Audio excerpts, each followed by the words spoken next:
Melindres. Não permita que suscetibilidades lhe conturbem o coração. Dê aos outros a liberdade de pensar, tanto quanto você é livre para pensar como deseja. Cada pessoa vê os problemas da vida em ângulo diferente. Muitas vezes, uma opinião diversa da sua pode ser de grande auxílio em sua experiência ou negócio, se você se dispuser a estudá-la. Melindres arrasam as melhores plantações de amizade. Quem reclama agrava as dificuldades. Não cultive ressentimentos. Melindrar-se é um modo de perder as melhores situações. Não se aborreça, coopere. Quem vive de se ferir, acaba na condição de espinheiro. André Luiz, mensagem extraída do livro Sinal Verde, psicografia de Francisco Cândido Xavier. Olá, amigos, muito bom dia. Estamos chegando na manhã desta quinta-feira, hoje dia 2 do mês de dezembro do ano de 2021. Agradecemos a Deus, nosso Pai, a oportunidade de estarmos aqui mais uma vez para darmos continuidade aos nossos estudos, às nossas reflexões em torno do Evangelho de nosso Senhor Jesus Cristo. Nós vamos fazer a nossa oração inicial, lembrando, como sempre fazemos, a aqueles que assim desejarem, para não se esquecerem do seu copo com água, da sua garrafa d'água, deixe aí do lado, para que nós possamos pedir pela fluidificação da água ao final do nosso culto. Então vamos todos fechar os nossos olhos, acerenar os nossos corações, elevarmos os nossos pensamentos até nosso Senhor Jesus Cristo, o amigo incondicional de todos os nossos momentos. Senhor, aqui estamos reunidos mais uma vez, amparados pelas luzes do Teu Evangelho. Rogamos, Senhor, a vossa permissão para que os amigos espirituais possam se acercar de nós, possam estar entre nós, possam nos amparar e nos instruir. Ajude-nos, Senhor, a sermos hoje melhores do que ontem. Fortaleça em nós, Senhor, a fé, a perseverança, o bom ânimo. Guia-nos, Senhor, por misericórdia, pelos caminhos do amor, da verdade e da vida. Abençoai a todos os amigos que estão conosco neste instante, através desta sala virtual. Abençoe a todos os lares da vizinhança, especialmente aqueles onde houver pessoas mais enfermas e mais necessitadas do que nós mesmos. E envolva, Senhor Jesus, a toda a humanidade sofredora, encarnados e desencarnados, onde quer que estiverem. Recebam, Senhor, a vossa luz, a vossa paz. Que assim seja. Bem, amigos, então vamos dar início ao nosso Hora do Ângelus de hoje, Agradecidos mais uma vez por estarmos aqui, felizes ao mesmo tempo em podermos compartilhar um pouco mais do Evangelho do Cristo. Nós abrimos o Evangelho ao acaso na manhã de hoje e caiu no capítulo 18º do livro do Evangelho segundo o Espiritismo. Muitos os chamados e poucos os escolhidos. É uma passagem que está no Evangelho de Mateus, no capítulo 22º, itens de 1 a 4. Então, o Senhor nos ensina o seguinte: parábola da festa de núpcias. E respondendo Jesus, lhe tornou a falar segunda vez em parábolas, dizendo: o reino dos céus é semelhante a um homem rei que faz as bodas de seu filho, e mandou os seus servos a chamar os convidados para as bodas. Mas eles recusaram ir. Enviou de novo outros servos com este recado: dizei aos convidados: eis aqui tenho preparado o meu banquete. Os meus touros e os animais cevados estão já mortos. E tudo pronto, vinde às bodas. Mas eles desprezaram o convite e se foram, um para a sua casa de campo e outro para o seu tráfico. Outros, porém, lançaram mão dos servos que ele enviara, e depois de os haverem ultrajado, os mataram. Mas o rei, tendo ouvido isto, se irou, e tendo feito marchar seus exércitos, acabou com aqueles homicidas, e pôs fogo à sua cidade. Então disse aos seus servos: as bodas, com efeito, estão aparelhadas, mas os que foram convidados não foram dignos de se acharem no banquete. E depois às saídas das ruas, e a quantos achardes, convidai-os para as bodas. E tendo saído seus servos pelas ruas, congregaram todos os que acharam, maus e bons, e ficou cheia de convidados a sala do banquete de bodas. Entrou depois o rei para ver os que estavam à mesa, e viu ali um homem que não estava vestido com veste nupcial. E disse-lhe: amigo, como entraste aqui, não tendo vestido nupcial? Mas ele emudeceu. Então disse o rei aos seus ministros: atai-o de pés e mãos e lançai-o nas trevas exteriores. Aí haverá choro e ranger de dentes, porque são muitos os chamados e poucos os escolhidos. Evangelho de Mateus, capítulo 22, versículos de 1 a 4. Nessa passagem, o Senhor nos ensina que desde os tempos primitivos, desde as primeiras eras, Deus nosso Pai tem enviado mensageiros, que receberam na terra o nome de profetas. O que é o profeta? O profeta é um mensageiro, é aquele que vem encarregado de trazer uma mensagem.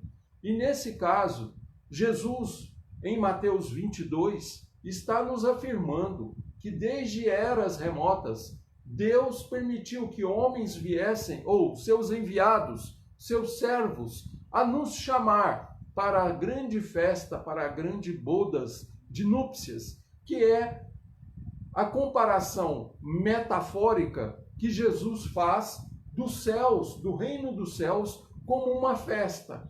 A festa, uma grande festa, uma festa de bodas, é um lugar, um local onde todas as pessoas estão felizes, todas estão comemorando, Todas estão alegres, todas estão satisfeitas em estarem naquele lugar.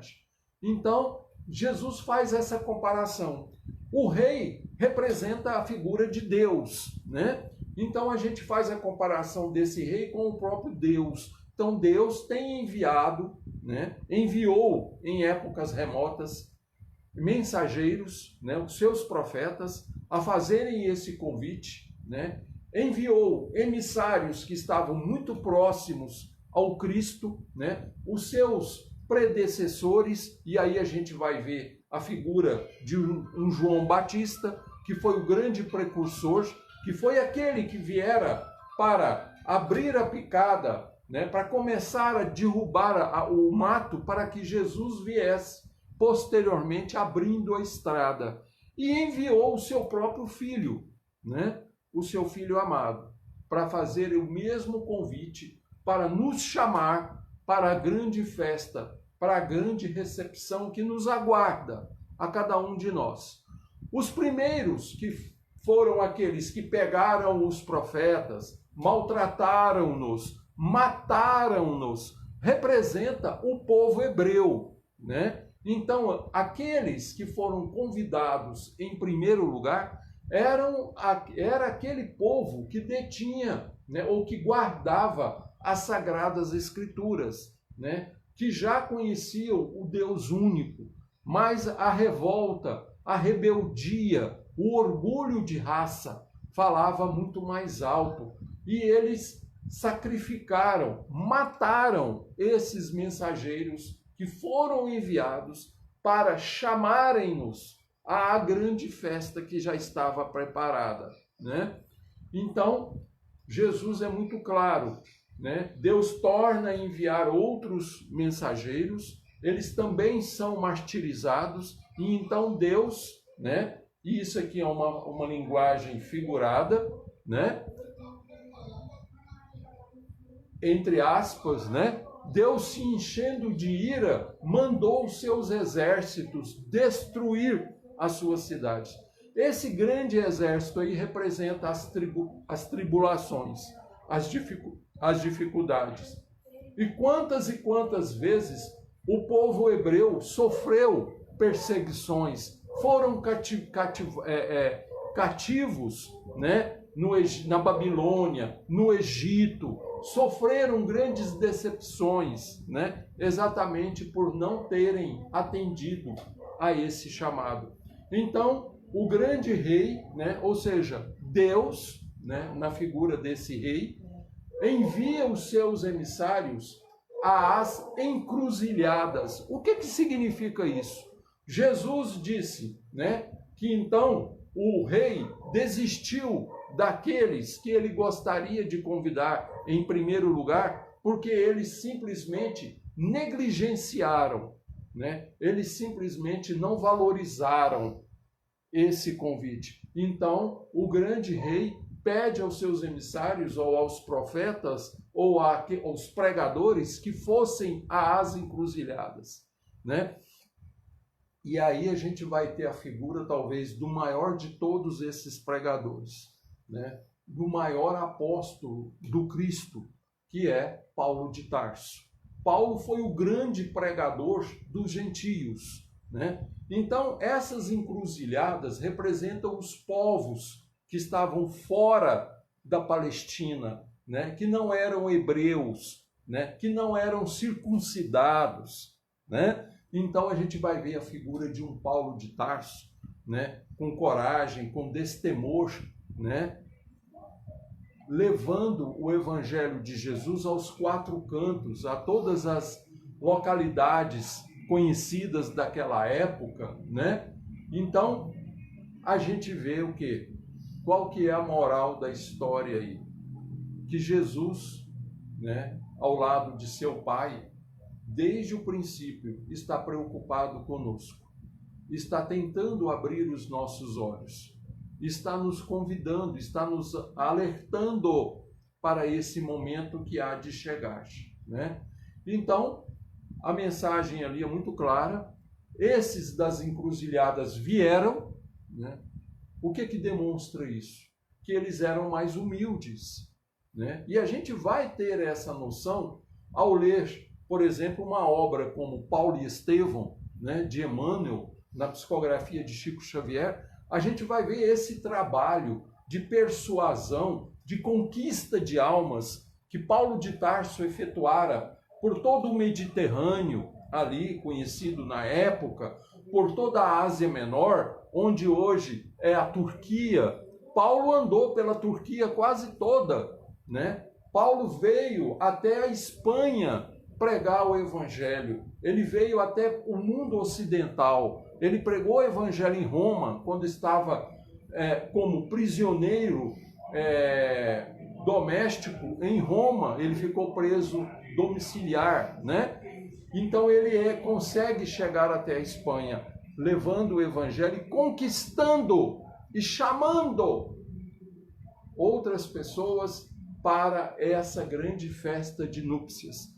E todos, a maioria foram, né? A maioria atenderam esse chamado. Só que havia alguns que não estavam preparados, né?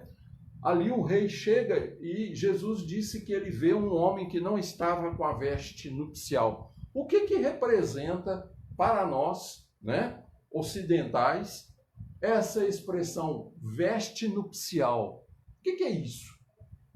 Nós sabemos que num casamento, ainda mais um casamento de há mais de 2000 anos, numa sociedade hebraica, né, as pessoas se vestiam de forma diferente.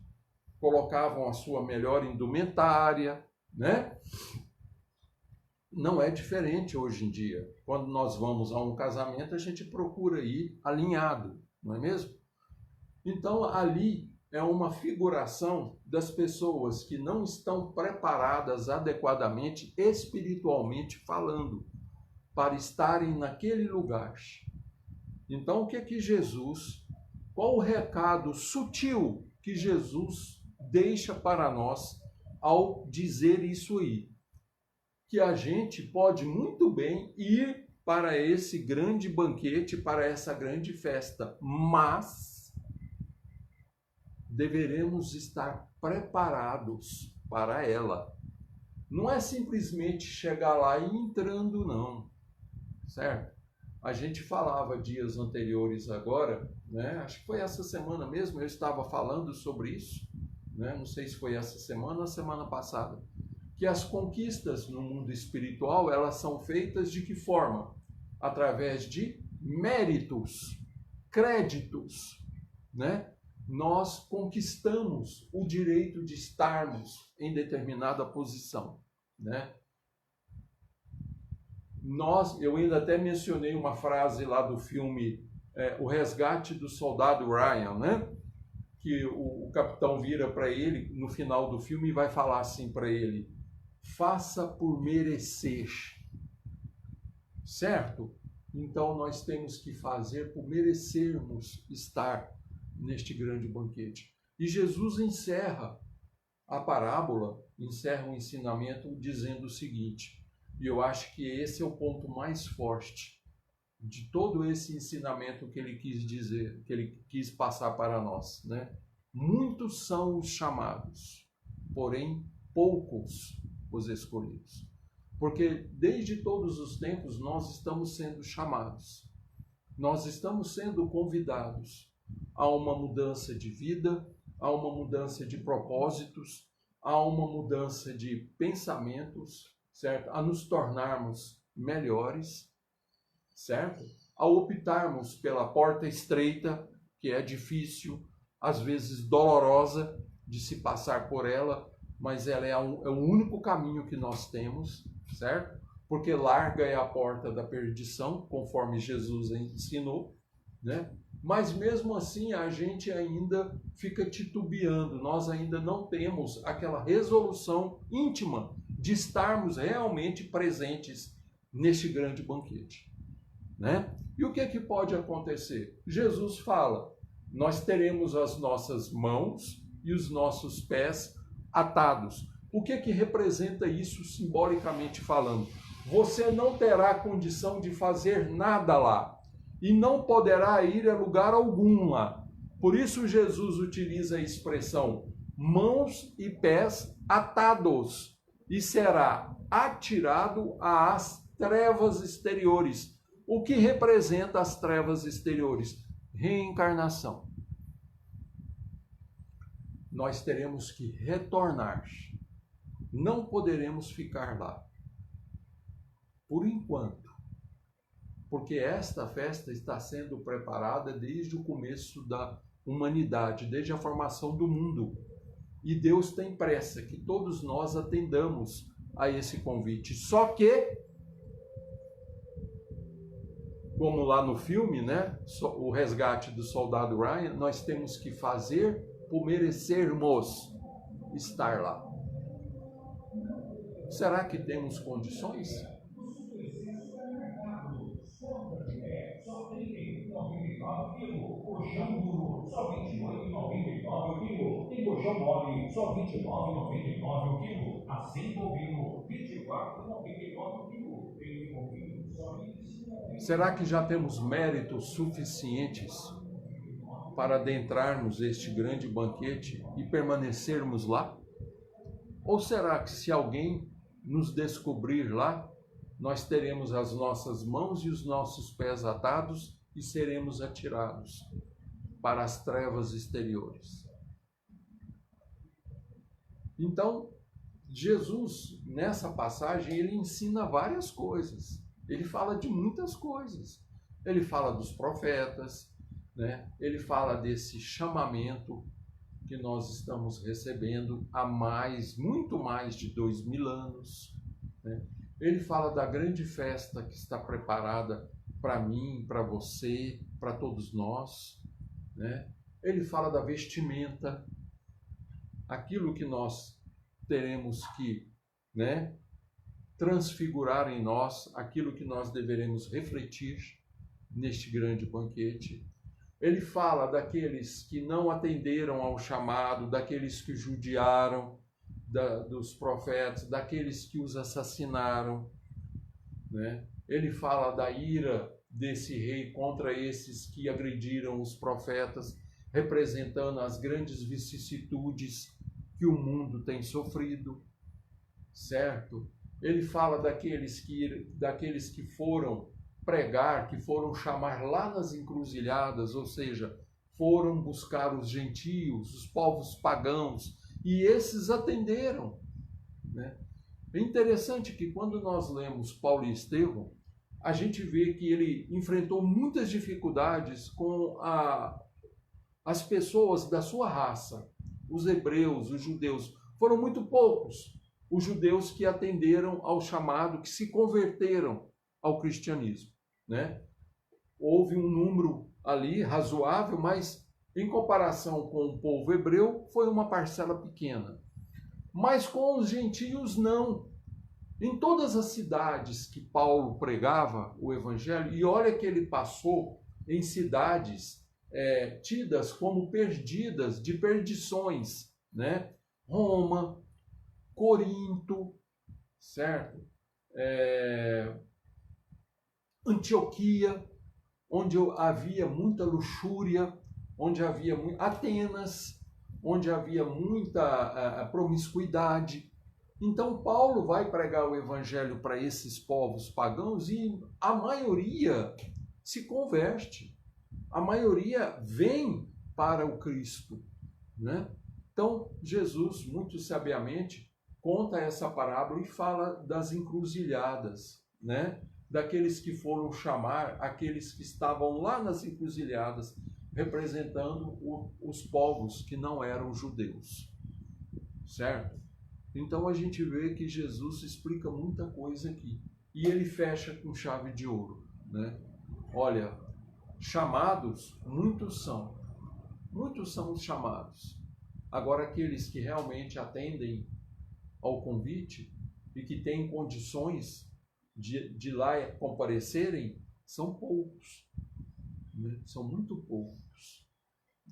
Então que nós façamos esforços por estarmos dentre esses que poderão permanecer vinculados a essa grande festa que Jesus, que Deus nosso Pai, tem preparado a cada um de nós. Nós ainda estamos um pouco distantes dela, mas estamos no caminho, né? O que nós temos que fazer é perseverar, né? Conforme o nosso companheiro Essimar aqui, da Casa de Gúbios, sempre fala, né? Que a gente possa perseverar. E o próprio Cristo afiançou isso aos seus discípulos, né? Aqueles que perseverarem até o fim serão salvos, né? Se eu não me engano, isso está lá em Mateus 24, está lá no Sermão Profético. Então, que a gente possa perseverar, que a gente tenha força, bom ânimo, coragem e fé de seguir adiante, né? Não é fácil. Estar presente nesta grande festa não é fácil, porque não é com qualquer vestimenta que a gente vai chegar lá. Ou seja, não é com qualquer obrinha que a gente vai conseguir ficar lá, não. Certo? Temos que ter méritos grandes, termos feito, né, coisas boas realmente. Não é simplesmente a aparência da bondade, não. É a bondade efetiva dentro de nós. Tá ok? Que Jesus nos abençoe, que Jesus nos ampare. Agradeço eternamente pela amizade, pelo carinho de cada um de vocês. Nós vamos fazer a nossa prece de encerramento, então, agradecendo ao Senhor por mais esta oportunidade. Senhor, muito obrigado por tudo aquilo que temos recebido de vossas mãos. Ajude-nos, Senhor, a termos a compreensão, a termos perseverança e coragem de seguirmos adiante. Proteja, Senhor, os nossos caminhos. Envolva, Senhor, a todos aqueles que se encontrem ligados a nós.